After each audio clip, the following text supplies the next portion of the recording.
On est content d'être dans la présence du Seigneur, n'est-ce pas? Alléluia. Je crois que c'est là que le Seigneur envoie sa bénédiction et aussi la vie. Amen. Et ça tombe bien, c'est le thème de notre message ce matin. Et c'est la clôture de cette thématique et cette belle thématique qu'est la vie. Je crois que cela est important. On l'a rappelé à chaque fois que nous avons ouvert un des messages, un des volets, c'est que ce que le Seigneur veut avant toute chose nous donner et te donner, c'est la vie. Ce que le Seigneur veut t'offrir avant toute chose, c'est la vie. Et le don spirituel l'a rappelé, le Seigneur est venu afin de nous donner la vie. Alléluia. Et je crois que c'est ce qui est le plus important dans notre vie chrétienne, c'est que nous ayons cette vie qui vient de Dieu. Que nous puissions bénéficier et vivre et de croître dans cette vie qui vient du Seigneur Jésus. Alléluia. On a pu voir avec les autres parties de l'Église, les 3 autres points précédents. On a vu que la vie est possible parce qu'elle est manifestée en Jésus-Christ, qui est le prince de la vie. Il est vivant et c'est celui qui communique la vie. Et parce qu'il est la vie, il peut nous communiquer la vie. Il le fait par sa parole, c'est ce que nous avons vu hier également. Cette parole de vie, puissance de vie pour nous qui croyons, qui nous rend capables d'être enfants de Dieu, qui nous permet d'entrer dans cette vie merveilleuse de Jésus-Christ. Et tout à l'heure, au premier culte, nous avons pu partager sur l'esprit de vie, qui est cet artisan merveilleux et qui permet de faire que la parole se réalise en vie. C'est lui qui est l'artisan de la vie dans ce processus de la vie. Alléluia. Et on arrive en clôture en parlant de la communion. Et c'est ce qu'on va faire. On va ouvrir la Bible ensemble, aller dans ce texte qui a été le texte de référence de toute cette thématique de la vie qui est 1 Jean 1. Et on va exceptionnellement pour ce matin et pour les besoins du message lire tout le chapitre 1er de cette première épître de Jean. 1 Jean 1. Il est écrit ce qui était dès le commencement, ce que nous avons entendu, ce que nous avons vu de nos yeux, ce que nous avons contemplé, que nos mains ont touché, concernant la parole de vie, et la vie a été manifestée, et nous l'avons vue, et nous lui rendons témoignage, et nous vous annonçons la vie éternelle qui était auprès du Père, et qui nous a été manifestée. Ce que nous avons vu et entendu, nous vous l'annonçons à vous aussi, afin que vous aussi, vous soyez en communion avec nous. Or, notre communion est avec le Père et avec son Fils Jésus-Christ. Et nous écrivons ces choses afin que notre joie soit parfaite. La nouvelle que nous avons apprise de lui et que nous vous annonçons, c'est que Dieu est lumière et qu'il n'y a point de ténèbres en lui. Si nous disons que nous sommes en communion avec lui et que nous marchions dans les ténèbres, nous mentons et nous ne pratiquons pas la vérité. Mais si nous marchons dans la lumière comme il est lui-même dans la lumière, nous sommes mutuellement en communion et le sang de Jésus, son Fils, nous purifie de tout péché. Si nous disons que nous n'avons pas de péché, nous nous séduisons nous-mêmes et la vérité n'est point en nous. Si nous confessons nos péchés, il est fidèle et juste pour nous les pardonner et pour nous purifier de toute iniquité. Si nous disons que nous n'avons pas péché, nous le faisons menteur et sa parole n'est point en nous. Amen. Ce qui va nous intéresser ce matin pour parler de la communion et qui est le point de départ de ce message, c'est ce verset 3, on pourrait peut-être l'afficher. Ce que nous vous annonçons, ce que nous avons vu, et entendu, nous vous l'annonçons. Et de quoi il s'agit? Il s'agit justement de cette vie que nous avons pu partager dans ces quelques messages, de cette vie manifestée en Jésus, de l'œuvre de Jésus, de cette vie qui est accessible par la parole et qui agit par son esprit. Ce que nous avons vu, ce que nous avons entendu, nous vous l'annonçons. Et le but, selon Jean, de l'annonce de cette parole de vie, en tout cas c'est le but dans lequel lui, il écrit cette épître. S'il annonce ces choses, c'est dans le but que vous soyez en communion. C'est ce qui est écrit, n'est-ce pas? Le but, c'est que nous soyons en communion. Et il cite de direction de cette communion, communion avec lui, où on pourrait voir la communion fraternelle les uns les autres, et la communion avec le Père et le Fils.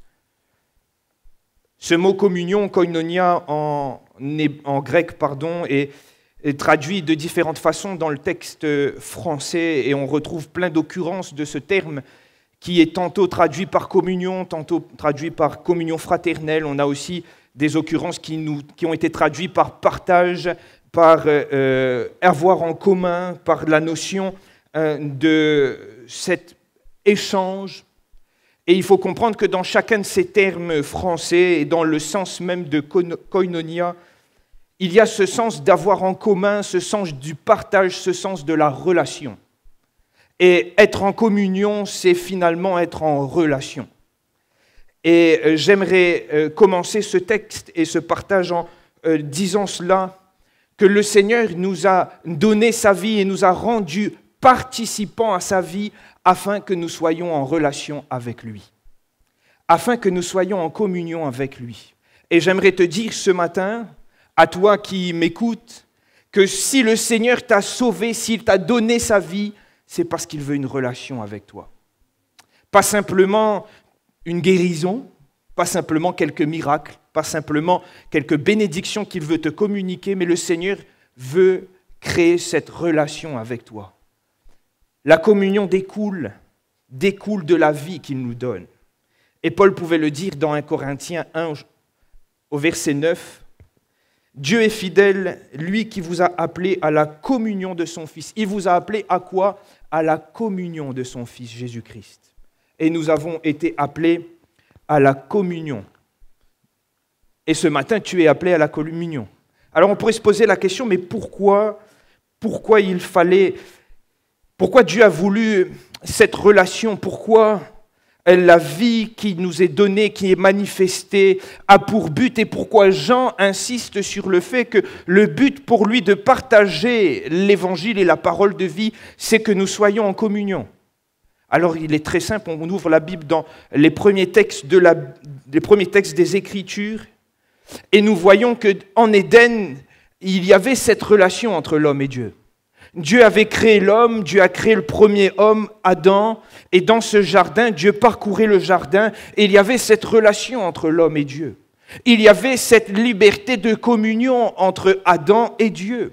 Il y avait cette possibilité pour Dieu d'échanger, d'être en relation avec Adam. Mais nous connaissons les récits des Écritures et nous savons que dans ce jardin d'Éden, il va y avoir un avant et un après la désobéissance. Il va y avoir un avant et un après le péché. Et permettez-moi de le dire que si la vie nous amène à vivre la communion, c'est parce que cette communion et cette relation a été brisée par le péché. Dès le jardin d'Éden, cette relation a été brisée à cause du péché. Cette liberté de communion entre Dieu et l'homme et entre l'homme et Dieu a été brisée à cause de la désobéissance. Et le prophète Ésaïe, bien des années plus tard, a raison de dire au chapitre 52 et au verset 2 que ce sont nos crimes qui mettent une séparation entre nous et Dieu. Nos péchés nous cachent sa face et nous empêchent de l'écouter. Et c'est la réalité parce que le péché est venu mettre une séparation entre nous et Dieu.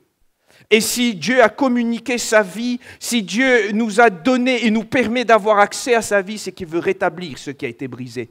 Il veut rétablir cette relation qui a été brisée à cause du péché. Et crois-moi, ce matin, je le dis avec conviction, que ce que le Seigneur veut faire, c'est rétablir la relation entre toi et lui. Alléluia. Et quand on regarde dans l'Ancien Testament, même après, lorsqu'il y a eu la loi, il n'était pas permis au commun des mortels d'entrer dans la présence de Dieu. Il n'était pas permis au commun des hommes comme vous et moi d'entrer là où Dieu siégeait, dans le lieu très saint. Cela était réservé à un souverain sacrificateur, à un moment donné, à une époque donnée. Il n'avait pas possibilité, même avec le sang des boucs, même avec le sang des agneaux, même avec les sacrifices, il ne pouvait pas entrer librement dans la présence de Dieu. Mais le Seigneur a envoyé Jésus afin qu'il se charge de ce ministère de la réconciliation. Alléluia. Et nous avons été réconciliés en Jésus. La vie s'est manifestée afin que nous ayons de nouveau accès au Père. Alléluia. Et l'apôtre Paul le dit aux Romains, nous étions ennemis, nous avons été réconciliés avec Dieu par la mort de son Fils. Nous avons été réconciliés. Et dans cette vie que nous avons reçue, dans cette œuvre de Jésus, Jésus s'est aussi chargé de nous réconcilier avec le Père.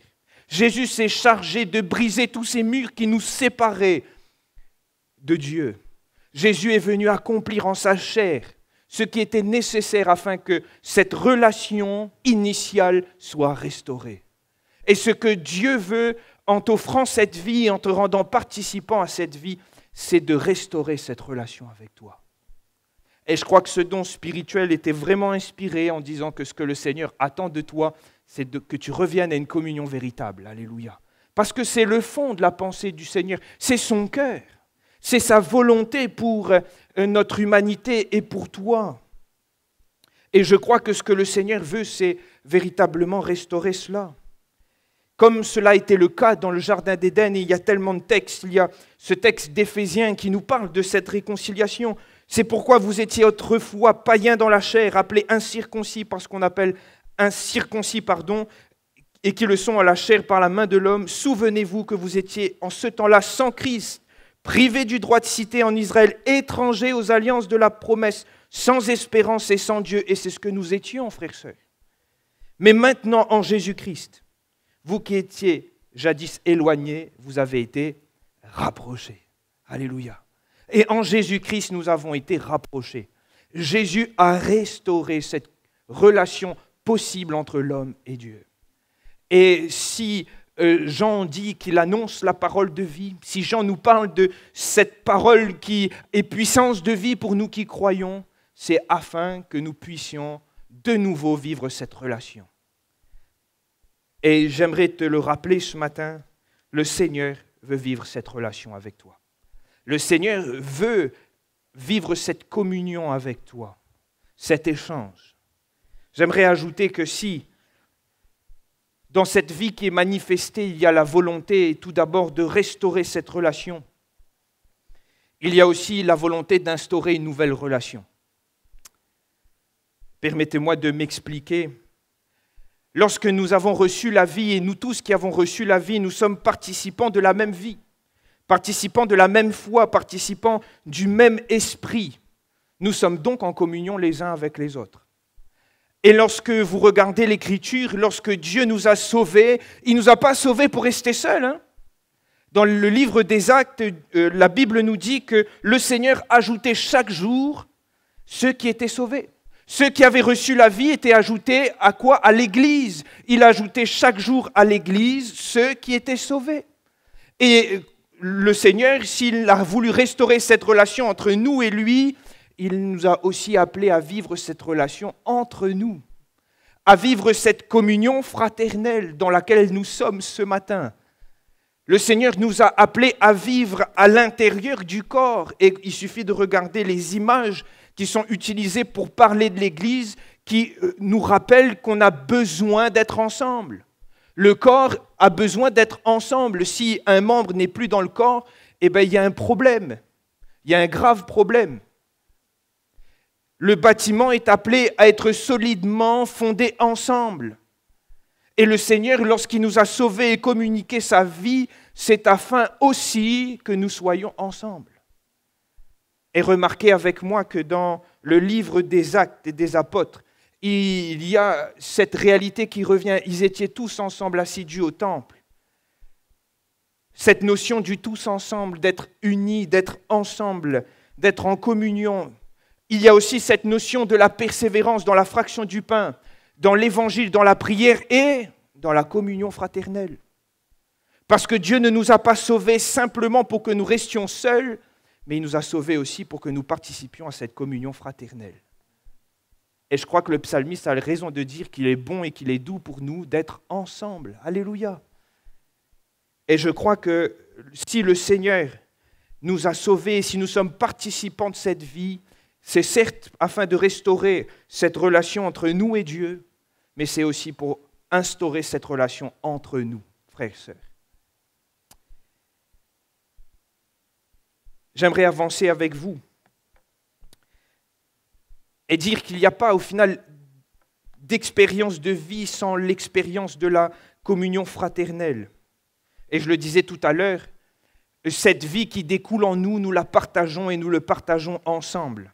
Et j'aimerais aller plus loin maintenant dans cette seconde partie en disant que la communion, c'est aussi le moyen par lequel le Seigneur développe sa vie en nous.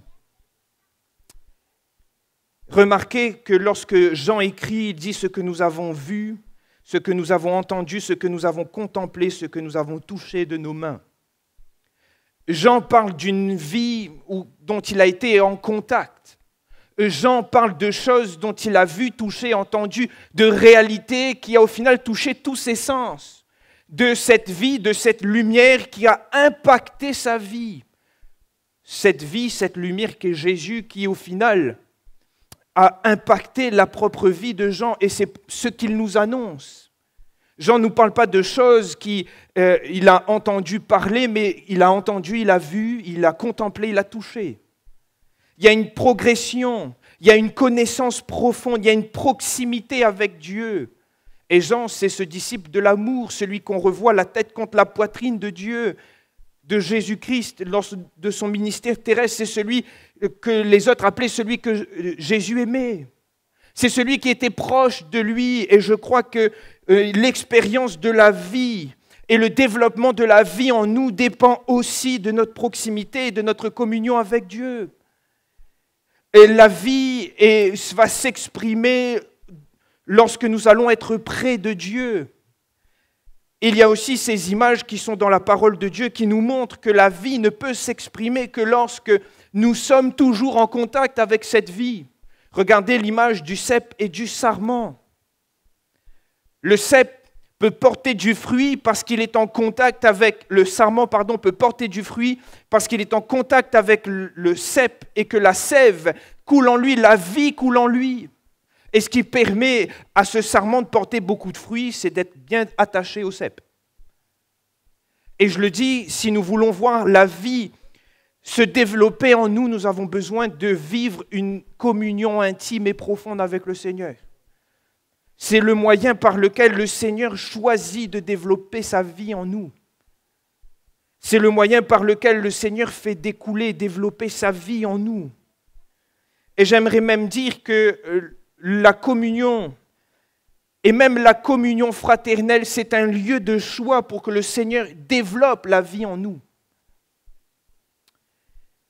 Remarquez avec moi ce psaume 133 que j'ai cité tout à l'heure, qu'il est bon et qu'il est agréable pour des frères d'être ensemble. Et vous connaissez la fin de ce psaume. C'est là qu'il envoie la bénédiction et la vie pour l'éternité. Là où nous sommes ensemble. Et je crois que la communion fraternelle est un lieu de choix pour le Seigneur, pour lui développer sa vie, pour lui communiquer sa vie. Et je crois que nous avons aussi besoin, si nous voulons voir cette vie s'accroître en nous, d'être en communion avec le Seigneur, oui, mais aussi être en communion avec nos frères et sœurs, avec l'Église. Remarquez avec moi que dans cette histoire de la Pentecôte, cette première effusion du Saint-Esprit, la vie de l'Esprit et le baptême, l'effusion du Saint-Esprit a été communiquée alors qu'ils étaient ensemble. Je note également que la communion fraternelle est aussi le lieu privilégié pour l'exercice des dons spirituels. C'est là où le Seigneur aussi envoie sa vie pour l'éternité et communique ses bénédictions. Frères et sœurs, si nous voulons voir la vie de Dieu se développer en nous, il est vrai qu'il faut que nous soyons en communion avec le Seigneur. Mais il nous faut aussi vivre cette communion avec l'Église. Je ne suis pas sûr que lorsque nous nous privons de la communion fraternelle pour des raisons qui sont, excusez-moi, pas des raisons valables, nous puissions vivre et voir toute la vie de Dieu se développer en nous. Je crois que la vie se développe lorsque nous vivons une communion avec le Seigneur, mais aussi avec l'Église. Le Seigneur travaille au milieu de son Église. Le Seigneur agit au travers de son Église. C'est lui qui la bâtit, c'est lui qui l'édifie et c'est lui qui la protège. Et nous sommes appelés à être des membres de cette Église. Nous sommes appelés à vivre la communion fraternelle. Et il y a des bénédictions et de grandes bénédictions pour nous quand nous sommes ensemble. Et moi, je le crois de tout mon cœur ce matin. La vie de Dieu se développe en nous aussi par le biais de la communion. Communion avec lui, mais aussi communion avec nos frères et nos sœurs. Et j'aimerais arriver sur cette dernière partie de mon message ce matin. Parce que si la communion, c'est le moyen par lequel le Seigneur développe la vie en nous, on pourrait voir la chose aussi dans le sens inverse, c'est que développer une communion avec le Seigneur nous permet que sa vie se développe en nous. Et j'aimerais voir avec vous comment développer cette vie de communion avec Dieu. Jean, lorsqu'il parle de la communion, il va faire cette image. Être en communion avec le Seigneur, c'est marcher dans la lumière. C'est ce qu'il dit.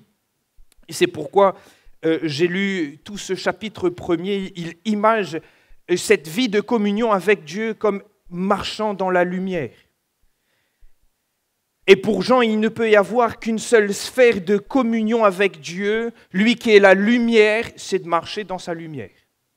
Il n'y a qu'une sphère de communion, c'est lorsqu'on marche en obéissance à sa lumière et à sa parole.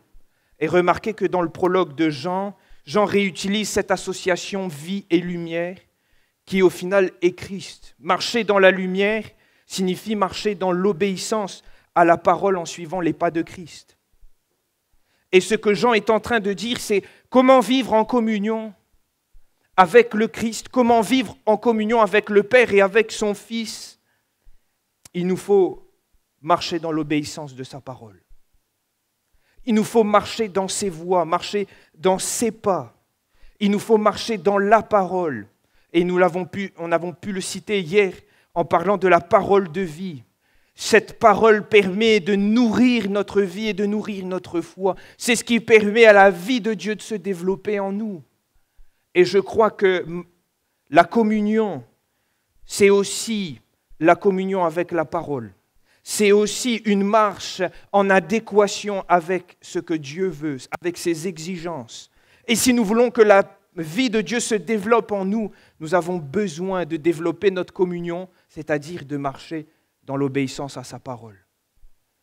De vivre cette relation intime, profonde avec sa parole. 1 Jean 2, verset 6 nous dit que celui qui demeure en lui, c'est-à-dire que, comprenez-le bien dans le texte et dans le développement de Jean, c'est celui qui est en communion avec lui, doit marcher aussi comme il a marché. Il ajoute au verset 24 que si ce que vous avez entendu dès le commencement demeure en vous, vous demeurerez aussi dans le Fils et dans le Père. Et je le répète, si nous voulons développer notre communion avec lui, si nous voulons grandir et nous voulons voir sa vie se développer en nous, il est important pour nous de marcher dans sa parole et dans l'obéissance à sa parole. De faire que cette parole soit notre nourriture et que cela permette et nous donne les niveaux et comment marcher. J'aimerais ajouter également que marcher dans la lumière, c'est fuir les ténèbres. Développer notre communion avec Dieu, c'est marcher dans la lumière. Et marcher dans la lumière, c'est aussi fuir les ténèbres. Dans ce texte que nous avons lu, les ténèbres, c'est clairement le péché. Et si au début du message, j'ai cité ce qui s'est passé dans le jardin d'Éden où le péché est venu altérer la relation entre l'homme et Dieu, permettez-moi de le dire, c'est toujours une réalité aujourd'hui. Le péché altère notre communion avec Dieu parce que là où il y a les ténèbres, il n'y a pas de lumière. Et si nous marchons dans les ténèbres, nous ne pouvons pas prétendre marcher dans la lumière ou être en communion avec la lumière. Et permettez-moi de le dire autrement, en utilisant d'autres mots, si nous vivons dans le péché, nous ne pouvons pas prétendre être en communion avec le Père. Et nous ne pouvons pas non plus prétendre à ce que la vie de Dieu se développe en nous. Parce que si nous voulons que cette vie se développe en nous, nous avons besoin de marcher dans la lumière. Et permettez-moi de le dire et de le rappeler, je sais que ce sont des choses que nous connaissons, mais nous avons besoin de fuir le péché. Si nous voulons que la vie de Dieu se développe en nous, nous avons besoin de fuir le péché. Et Jean lui-même, lorsqu'il continue dans le chapitre 2, le verset 1er, c'était le verset qui suit notre lecture, il dit « Je vous écris ces choses, afin que vous ne péchiez point. » C'est la volonté et le cœur de Jean, c'est que nous soyons en communion avec Dieu, et pour cela, il faut que nous péchions point. Mais Jean ne nous demande pas, il ne fixe pas une exigence trop haute, trop grande en nous disant d'être parfait. Non, ce n'est pas ce qui est écrit. Mais marcher dans la lumière et fuir le péché, c'est laisser cette lumière. Excusez-moi de répéter le mot lumière, mettre en lumière ce qui ne va pas dans nos vies. Et Jean l'explique que le Seigneur, il est fidèle pour nous pardonner. Si en honnêteté de cœur, lorsque la lumière vient mettre à jour quelque chose qui n'est pas bon, nous demandons au Seigneur pardon. Et laisser la vie se développer en nous et permettre que cette communion grandisse, c'est fuir le péché. Et fuir le péché, c'est aussi laisser cette lumière resplendir dans chaque recoin de nos vies et des fois mettre à jour ce qui ne plaît pas au Seigneur. Et bien plus, cela nous ramène à l'obéissance, être obéissant jusqu'au bout en demandant au Seigneur pardon, lui qui est fidèle et juste pour nous pardonner, lorsqu'il met en lumière ce qui ne va pas dans nos vies. Si nous voulons que la vie de Dieu se développe en nous, nous avons besoin de développer notre communion. Développer notre communion, c'est vivre dans l'obéissance de sa parole, avec une communion proche, intense avec sa parole, c'est aussi fuir le péché. J'ai noté également que cela aussi concerne une vie d'amour et une relation d'amour. Permettez-moi de le dire, le Seigneur ne veut pas simplement développer une relation avec nous qui s'agirait ne fait pas, ne dit pas, ne mange pas, ne va pas. Le Seigneur, ce qu'il souhaite, c'est d'établir une relation d'amour et de cœur avec nous. Le Seigneur, ce qu'il veut, c'est que nous puissions l'aimer et le suivre par amour. Et lui-même le dit, si vous m'aimez, vous garderez mes commandements. Et permettez-moi de le dire, frère, nous n'offrons pas un cadeau ou des fleurs à nos femmes parce que c'est écrit. Nous ne disons pas, ah c'est vrai, là je dois, je vais faire. On fait pourquoi? Parce que c'est l'expression de notre amour. Si on offre le cadeau ou si on ne fait pas une chose pour lui faire plaisir, c'est par amour. Et c'est la même chose dans notre relation avec Dieu. Plus nous allons l'aimer, ses commandements ne sont pas pénibles, frères et sœurs. Nous allons nous soumettre à ses exigences, non pas parce qu'il ne faut pas faire, mais simplement parce que nous aimons le Christ. Et nous voulons voir sa vie se manifester en nous. Ce que le Seigneur veut développer en nous, et comment développer notre communion, c'est dans une relation d'amour. Amour avec Dieu, avec sa parole, amour de sa présence. Et je ne vais pas refaire le message du pasteur Johan Ilan de la semaine dernière qui parlait du premier amour. Mais cela est bon de nous poser la question, qu'en est-il aujourd'hui de cette relation d'amour avec le Seigneur? Qu'en est-il des temps que nous passions avec lui? Qu'en est-il des temps où nous passons avec sa parole? C'est ce que le Seigneur veut développer avec nous. Et si nous voulons voir la vie se développer en nous, nous avons besoin de développer cette relation d'amour. Et Jean nous amène à réaliser, et j'aime bien cela, que cet amour, il n'est pas exclusif entre nous et Dieu, mais il s'étend aux autres. Et si vous continuez la lecture, Jean le dit dans 1 Jean 2, versets 9 et 10, qu'on ne peut pas prétendre être dans la lumière si on est son frère. Et à l'inverse, on est dans la lumière lorsqu'on aime son frère. Et je crois que c'est une réalité, c'est Billy Graham qui le disait, plus nous allons aimer Dieu, plus nous allons être proches de nos frères, plus nous allons les aimer, plus nous allons nous rapprocher de Dieu, plus nous allons aimer nos frères et nos sœurs. Et je crois que si nous voulons que la vie de Dieu se développe en nous, il faut développer cette relation d'amour qui se passe entre nous et Dieu, mais aussi entre nous et les uns et les autres, même si ce n'est pas toujours facile. Et j'ai noté ce dernier point. Comme cela a été cité dans le message précédent, pour développer cette vie de communion, nous avons besoin de l'esprit de vie. Et nous retrouvons cela dans Éphésiens 4, lorsque Paul parle justement de cette unité du corps, de cette unité dans laquelle le corps doit croître, doit grandir, dans cette unité dans laquelle l'Église doit être avec une seule foi, un même esprit.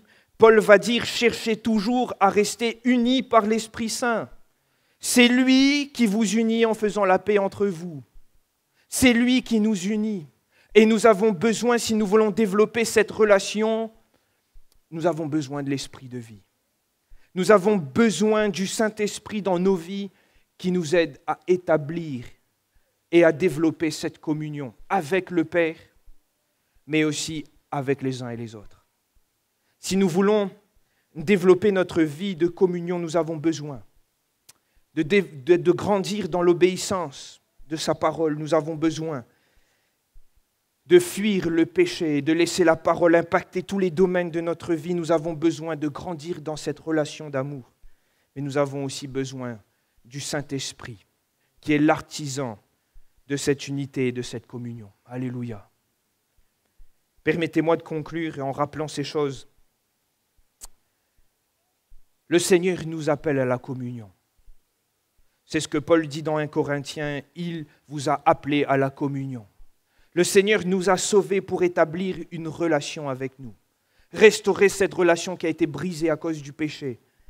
Restaurer cette relation entre toi et lui. Le Seigneur nous a aussi lancés dans cette relation entre nous, dans cette communion, dans cette relation fraternelle. C'est aussi par le biais de la communion que le Seigneur développe sa vie. Communion entre lui et nous, mais aussi communion entre nous, cette communion fraternelle, c'est là le lieu propice pour le Seigneur, donner sa vie et révéler sa vie. Et si nous voulons voir cette vie se développer en nous, nous avons besoin de grandir dans la communion avec le Seigneur, mais aussi dans la communion avec nos frères. Que le nom du Seigneur soit béni. Nous allons nous recueillir et puisse cela toucher nos cœurs et nous rappeler combien il est important pour nous et ce don spirituel nous inviter. Je crois qu'il est bon de le prendre pour nous tous à revenir à une vie de communion, à revivre ces temps intenses avec le Seigneur, à revivre ces temps où le Seigneur peut développer sa vie en nous, à revivre ces temps où nous sommes avec le Seigneur, non pas par contrainte, mais avec dévouement, non pas pour respecter un devoir religieux, mais juste par amour. C'est cette relation que le Seigneur veut rétablir. C'est cette relation que le Seigneur veut établir avec toi ce matin.